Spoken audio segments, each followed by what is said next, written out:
ನಮಸ್ಕಾರ ವೀಕ್ಷಕರೇ, ರಾಜ್ಯದಲ್ಲಿ ಇನ್ನೇನು ಕೆಲವೇ ತಿಂಗಳಲ್ಲಿ 2 ಉಪಚುನಾವಣೆಗಳು ಎದುರಾಗಲಿವೆ.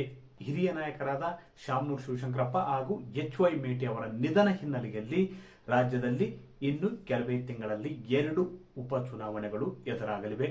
ಈಗಾಗಲೇ ಬಿಜೆಪಿ ಮತ್ತು ಕಾಂಗ್ರೆಸ್ ಉಪಚುನಾವಣೆಗೆ ತಯಾರಿಯನ್ನು ಮಾಡಿಕೊಳ್ಳತೊಡಗಿವೆ. ಅಷ್ಟೇ ಅಲ್ಲ, ಈ ಉಪಚುನಾವಣೆಯಲ್ಲಿ ಅಭ್ಯರ್ಥಿ ಯಾರಾಗಬೇಕು ಎಂಬ ಚಿಂತನೆ ಕೂಡ 2 ಪಕ್ಷಗಳು ನಡೆಸಿವೆ.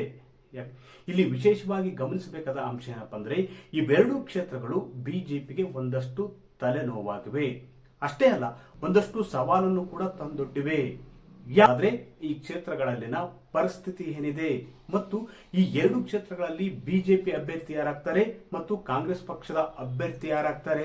ಹಿರಿಯ ಶಾಸಕರಾಗಿದ್ದ ಶಾಮನೂರು ಶಿವಶಂಕರಪ್ಪ ಹಾಗೂ ಎಚ್.ವೈ. ಮೇಟಿ ನಿಧನ ಹಿನ್ನೆಲೆಯಲ್ಲಿ ದಾವಣಗೆರೆ ದಕ್ಷಿಣ, ಅದೇ ರೀತಿ ಬಾಗಲಕೋಟೆ ವಿಧಾನಸಭಾ ಕ್ಷೇತ್ರಕ್ಕೆ ಉಪಚುನಾವಣೆ ಇನ್ನೇನು ಕೆಲವೇ ದಿನಗಳಲ್ಲಿ ನಡೆಯಲಿದೆ. ಅಂದ್ರೆ ಮರಣ ಹೊಂದಿದ ಹಿನ್ನೆಲೆಯಲ್ಲಿ 6 ತಿಂಗಳೊಳಗೆ ಉಪಚುನಾವಣೆ ನಡೆಯುವುದು ಬಹುತೇಕ ನಿಶ್ಚಿತ. ಆದ್ರೆ ಈ 2 ಕ್ಷೇತ್ರಗಳಿಗೆ ಅಭ್ಯರ್ಥಿಗಳು ಯಾರಾಗ್ತಾರೆ, ಕಾಂಗ್ರೆಸ್ ಪಕ್ಷದಿಂದ ಯಾರಾಗ್ತಾರೆ, ಅದೇ ರೀತಿ ಬಿಜೆಪಿಯಿಂದ ಯಾರಾಗ್ತಾರೆ ಎಂಬುದು ಕೂಡ ಇಲ್ಲಿ ಕುತೂಹಲವಾಗಿರ್ತಕ್ಕಂಥ ಅಂಶ.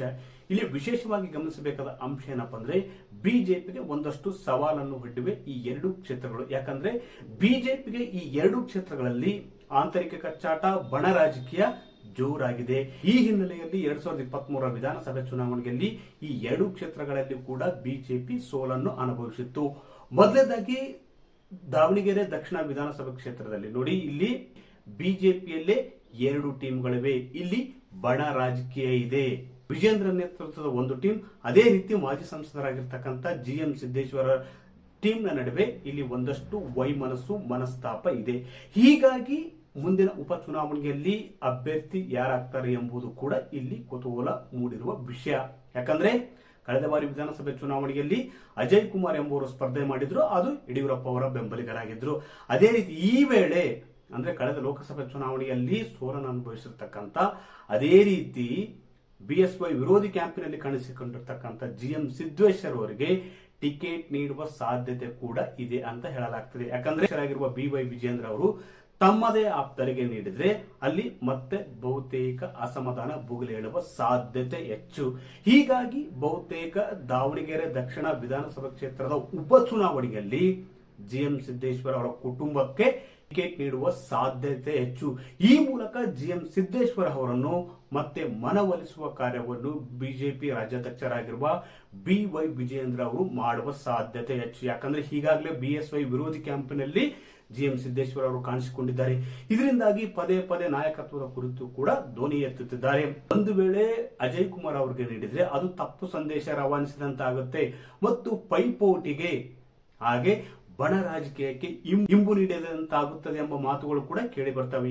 ಇದೆಲ್ಲವನ್ನೆಲ್ಲ ಮನಗೊಂಡಿರ್ತಕ್ಕಂಥ ರಾಜ್ಯ ಬಿಜೆಪಿ ನಾಯಕತ್ವ ಬಹುತೇಕ ದಾವಣಗೆರೆ ದಕ್ಷಿಣ ಕ್ಷೇತ್ರದಲ್ಲಿ ಜಿ.ಎಂ. ಸಿದ್ದೇಶ್ವರ ಕುಟುಂಬಕ್ಕೆ ಟಿಕೆಟ್ ನೀಡುವ ಸಾಧ್ಯತೆ ಹೆಚ್ಚು ಅಂತ ಕೂಡ ಹೇಳಲಾಗ್ತದೆ. ಯಾಕಂದ್ರೆ ಕಳೆದ ಲೋಕಸಭೆ ಚುನಾವಣೆಯಲ್ಲಿ ಜಿ.ಎಂ. ಸಿದ್ದೇಶ್ವರ ಶ್ರೀಮತಿ ಅವರು ಸ್ಪರ್ಧೆ ಮಾಡಿದ್ರು. ಈ ಒಂದು ಚುನಾವಣೆಯಲ್ಲಿ ಅವರು ಸೋಲನ್ನು ಅನುಭವಿಸಿದ್ರಿ.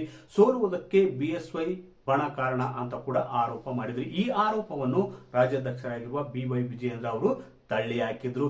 ಇಂತಹ ಆರೋಪಗಳು ಮುಂದೆ ಪದೇ ಪದೇ ಬರುವ ಸಾಧ್ಯತೆ ಹಿನ್ನೆಲೆಯಲ್ಲಿ, ಅದೇ ರೀತಿ ಒಂದು ವೇಳೆ ಜಿ.ಎಂ. ಸಿದ್ದೇಶ್ವರ ಅವರನ್ನು ಉಪಚುನಾವಣೆಯಲ್ಲಿ ಕಡೆಗಣಿಸಿದ್ರು ಅದು ಬಣ ರಾಜಕೀಯಕ್ಕೆ ಹೊಸ ತಿರುವು ಕೊಟ್ಟಂತೆ ಆಗುತ್ತದೆ ಎಂಬ ಹಿನ್ನೆಲೆಯಲ್ಲಿ ಬಹುತೇಕ ರಾಜ್ಯ ಬಿಜೆಪಿ ನಾಯಕತ್ವ ಜಿ.ಎಂ. ಸಿದ್ದೇಶ್ವರ ಕುಟುಂಬಕ್ಕೆ ಟಿಕೆಟ್ ನೀಡುವ ಸಾಧ್ಯತೆ ಹೆಚ್ಚು. ಇಲ್ಲಿ ನೋಡಿ, ಮತ್ತೊಂದು ಕಡೆ ಬಾಗಲಕೋಟೆ ವಿಧಾನಸಭಾ ಕ್ಷೇತ್ರ ಕೂಡ ಬಿಜೆಪಿಗೆ ಒಂದಷ್ಟು ತಲೆನೋವಾಗಿದೆ. ಯಾಕಂದ್ರೆ 2023 ವಿಧಾನಸಭೆ ಚುನಾವಣೆಯಲ್ಲಿ ಇಲ್ಲಿ ಸ್ಪರ್ಧೆ ಮಾಡಿದ್ದು ವೀರಣ್ಣ ಚರಂತಿಮಠ ಅವರು ಸೋತಿದ್ದು 6,000ಕ್ಕಿಂತ ಕಡಿಮೆ ಮತಗಳ ಅಂತರದಿಂದ. ಅಂದ್ರೆ ಪಕ್ಷದಲ್ಲಿ ಬಂಡಾಯ ಅಭ್ಯರ್ಥಿ ಕಣಕ್ಕಿಳಿದಿದ್ದರಿಂದ ಅಲ್ಲಿ ಬಿಜೆಪಿಗೆ ಸೋಲಾಗಿತ್ತು. ಯಾಕಂದ್ರೆ ಅಲ್ಲಿ ನೋಡಿ, ವೀರಣ್ಣ ಚರಂತಿಮಠ ಅವರ ಸಹೋದರರೇ, ವೀರಣ್ಣ ಚರಂತಿಮಠ ಅವರ ಸಹೋದರ ಮಲ್ಲಿಕಾರ್ಜುನ ಚರಂತಿಮಠ ಅವರು ಸ್ಪರ್ಧೆ ಮಾಡಿದ್ರು. ಅವರು 10,000 ವೋಟ್ಗಳನ್ನು ಕಿತ್ತುವ ಮೂಲಕ ವೀರಣ್ಣ ಚರಂತಿಮಠ ಅವರ ಸೋಲಿಗೆ ಕೂಡ ಕಾರಣರಾಗಿದ್ರು. ವೀರಣ್ಣ ಚರಂತಿಮಠ ಅವರು ಸೋತಿದ್ದು ಬರೀ 6,000ಕ್ಕಿಂತ ಕಡಿಮೆ ಮತಗಳ ಅಂತರದಿಂದ. ಹೀಗಾಗಿ ಬಾಗಲಕೋಟೆ ವಿಧಾನಸಭಾ ಕ್ಷೇತ್ರದಲ್ಲಿ ಕೂಡ ಬಿಜೆಪಿಯಲ್ಲಿ ಬಣ ರಾಜಕೀಯ ತಲೆದೂರಿದೆ. ಎಲ್ಲವನ್ನು ಬಿಜೆಪಿಯ ನಾಯಕತ್ವ ಹೇಗೆ ಬಗೆಹರಿಸುತ್ತೆ ಎಂಬುವ ಕುತೂಹಲ ಕೂಡ ಮನೆ ಮಾಡಿದೆ. ಯಾಕಂದ್ರೆ ಬಹುತೇಕ ಈ ಬಾರಿ ಕೂಡ ವೀರಣ್ಣ ಚರಂತಿಮಠ ಅವರಿಗೆ ಟಿಕೆಟ್ ಫಿಕ್ಸ್ ಎಂಬ ಮಾತುಗಳು ಕೂಡ ಕೇಳಿ ಬರತೊಡಗಿವೆ. ಮತ್ತೊಂದು ಕಡೆ ಕಾಂಗ್ರೆಸ್ನಲ್ಲಿ ಇಲ್ಲಿ HY ಮೇಟಿ ಅವರ ಇಬ್ಬರು ಪುತ್ರರಿದ್ದಾರೆ. ಆ ಇಬ್ಬರು ಪುತ್ರರಲ್ಲಿ ಒಬ್ಬರಿಗೆ ಟಿಕೆಟ್ ಸಿಗುವುದು ಬಹುತೇಕ ಖಚಿತ ಅಂತ ಕೂಡ ಹೇಳಲಾಗ್ತದೆ. ಈಗಾಗಲೇ ಕಾಂಗ್ರೆಸ್ ಪಕ್ಷದಲ್ಲಿ 2 ವಿಧಾನಸಭೆಯ ಉಪಚುನಾವಣೆಗೆ ಅಭ್ಯರ್ಥಿಗಳು ಯಾರಾಗಬೇಕು ಎಂಬುದನ್ನು ಕೂಡ ತಲಾಶ್ ನಡೆಸಿದ್ದಾರೆ. ಅದೇ ರೀತಿ ಬಿಜೆಪಿಯಲ್ಲಿ ಕೂಡ ಉಪಚುನಾವಣೆಯ ಅಭ್ಯರ್ಥಿಗಳು ಯಾರಾಗಬೇಕು ಎಂಬ ಚರ್ಚೆ ಕೂಡ ನಡೆದಿದೆ. ಈ ಚರ್ಚೆಯ ಮೂಲಕ ಪಕ್ಷದಲ್ಲಿ ಇರ್ತಕ್ಕಂಥ ಬಿಕ್ಕಟ್ಟನ್ನು ಬಗೆಹರಿಸುವುದು ಕೂಡ ರಾಜ್ಯಾಧ್ಯಕ್ಷರಾಗಿರುವ BY ವಿಜಯೇಂದ್ರ ಅವರು ತಂತ್ರಗಾರಿಕೆ ರೂಪಿಸಿದ್ದಾರೆ ಅಂತ ಹೇಳಲಾಗ್ತದೆ. ಯಾಕಂದ್ರೆ ದಾವಣಗೆರೆ ಕ್ಷೇತ್ರದಲ್ಲಿ ಬಹುತೇಕ ಅದು ಬಿಕ್ಕಟ್ಟು ಉಲ್ಬಣವಾಗುವುದಕ್ಕೆ ಈಗಾಗಲೇ ಕಾರಣವಾಗಿದೆ. ಇಂಥ ಬಿಕ್ಕಟ್ಟು ಶಮನಕ್ಕೆ ಬಿಜೆಪಿ ಅಧ್ಯಕ್ಷರಾಗಿರುವ BY ವಿಜಯೇಂದ್ರ ಅವರಿಗೆ ಒಂದು ಅವಕಾಶ ಬಂದಿದೆ. ಈ ಹಿನ್ನೆಲೆಯಲ್ಲಿ ಬಹುತೇಕ GM ಸಿದ್ದೇಶ್ವರ ಅವರ ಕುಟುಂಬಕ್ಕೆ ಉಪಚುನಾವಣೆಯ ಟಿಕೆಟ್ ಸಿಗುವ ಸಾಧ್ಯತೆ ಹೆಚ್ಚು. ಈ ಮೂಲಕ GM ಸಿದ್ದೇಶ್ವರ ಅವರನ್ನು ತಮ್ಮತ್ತ ಸೆಳೆಯುವ ಒಂದು ನಿಟ್ಟಿನಲ್ಲಿ ವಿಜಯೇಂದ್ರ ಅವರು ತಂತ್ರಗಾರಿಕೆ ರೂಪಿಸಿದ್ದಾರೆ ಅಂತ ಹೇಳಲಾಗ್ತದೆ.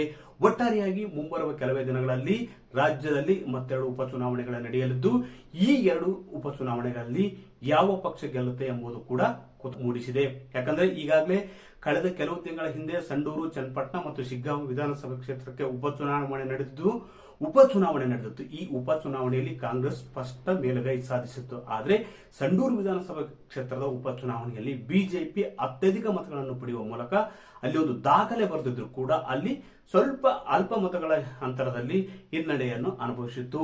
ವೀಕ್ಷಕರೇ, ಈ ಮಾಹಿತಿ ನಿಮಗೆ ಇಷ್ಟವಾದಲ್ಲಿ ವಿಡಿಯೋ ಶೇರ್ ಮಾಡಿ, ಲೈಕ್ ಮಾಡಿ, ಕಮೆಂಟ್ ಮಾಡಿ.